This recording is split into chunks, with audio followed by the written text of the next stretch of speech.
The 42nd chapter of the book of Isaiah in the Bible clearly foretells the coming of an Arabian prophet, specifically Prophet Muhammad, peace and blessings be upon him. Isaiah describes itself as a prophecy about the future. God states that, "The former things have taken place, and new things I declare." God starts the chapter by drawing our attention to a very special person that he will send. He describes this person as my servant, whom I uphold, my chosen one in whom I delight. At least 3 of the names of the Prophet Muhammad are mentioned: servant, chosen one, and in whom I delight. Isaiah is originally written in Hebrew. Arabic and Hebrew share a lot of common words because they are both Semitic languages. Isaiah uses the Hebrew word ebed for servant. The Arabic word for servant is abd. Prophet Muhammad is known as God's servant. In Arabic, Abdullah. Chosen one is Mustafa in Arabic. This is another of the names of the Prophet Muhammad. The one in whom God delights in shows that this person is beloved to God. Habibullah in Arabic, which means beloved of God, also happens to be one of the Prophet Muhammad's names. In Isaiah, God also reveals the location of this special person. He states, "Let the wilderness and its towns raise their voices. Let the settlements where Kedar lives rejoice." Out of all the nations on earth that God inspired Isaiah to mention, he chose to highlight Kedar's location, so we should pay special attention. Throughout the Bible, Kedar and his sons are linked to Arabia. For example, the book of Ezekiel tells us that Arabia and all the princes of Kedar were your favorite dealers in lambs, rams, and goats. In these they did business with you. In Isaiah, God goes on to narrow the location down further to a specific city within Arabia. He states that the people of Selah should sing for joy. Let them shout from the mountaintops.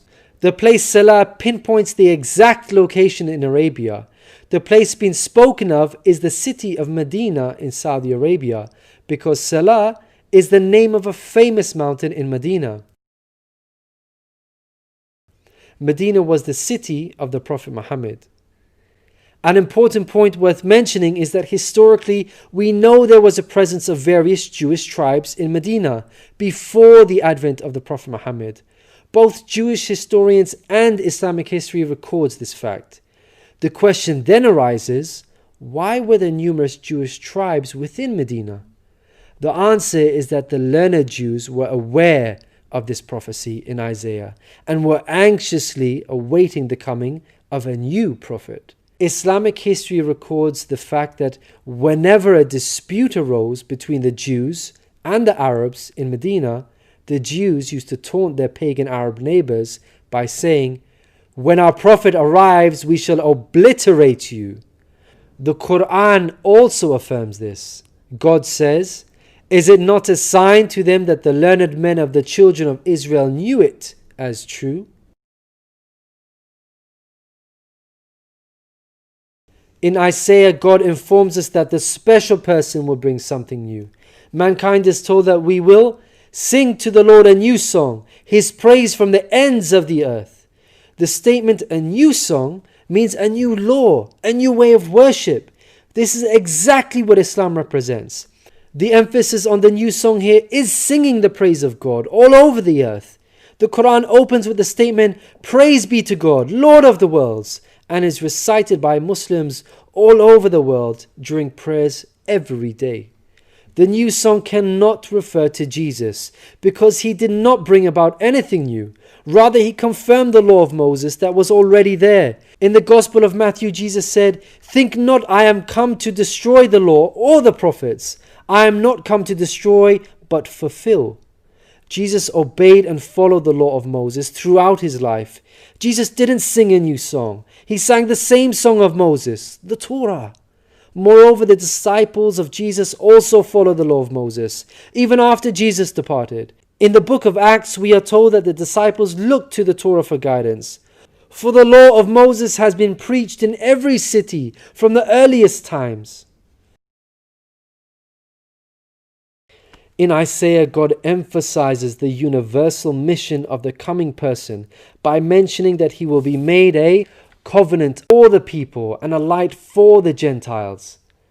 Gentiles means non-Jews. The Quran confirms the Prophet Muhammad, peace be upon him, was sent to the whole of mankind, Jews and Gentiles alike.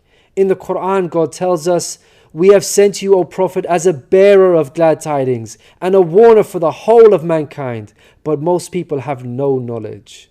The verse in Isaiah cannot apply to Jesus, because in the Gospel of Matthew, Jesus said, "I was sent only to the lost sheep of Israel."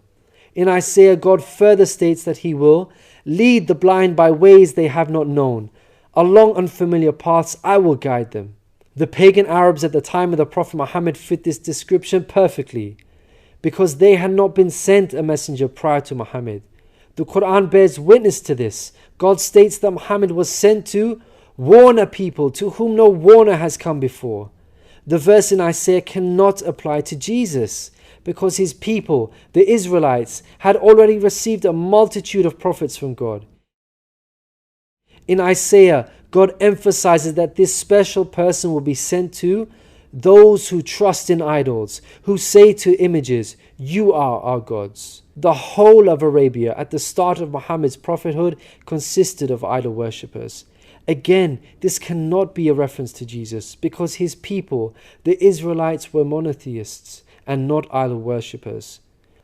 Moreover, Jesus explicitly told his disciples to stay away from the idol-worshipping Gentiles, the exact opposite of what God prophesied in Isaiah. The Gospel of Matthew tells us that these 12 Jesus sent out with the following instructions: do not go among the Gentiles. In Isaiah, God states that this special person will be a warrior and will go forth as a mighty man. He shall stir up jealousy like a man of war. He shall cry, yea, roar. He shall prevail against his enemies. Throughout history, God has dealt sternly with those who are sent guidance and persist in disbelief.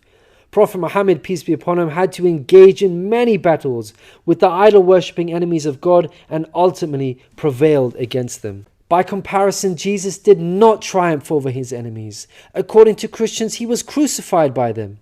Moreover, Jesus wasn't interested in fighting. He was not a man of war. He was a pacifist, according to the Bible.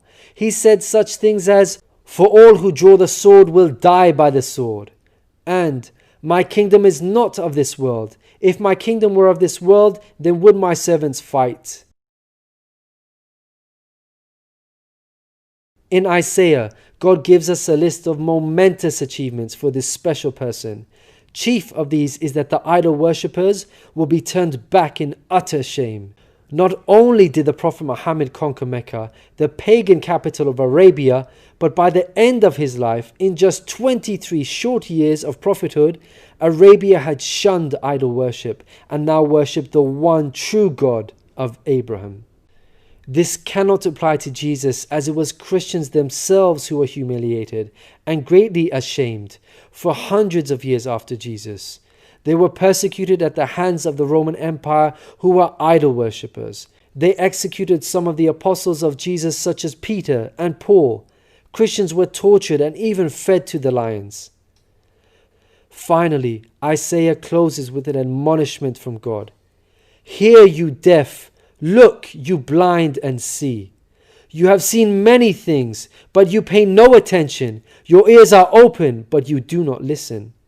Which of you will listen to this or pay close attention in time to come?" It seems clear that the deaf and blind God is talking about in this verse are those who reject Prophet Muhammad, peace be upon him. Who among you will heed God by acknowledging him? Who will listen and pay close attention in time to come? الذين يتبعون الرسول النبي الأمي الذي يجدونه مكتوبا عندهم في التوراة والإنجيل يأمرهم بالمعروف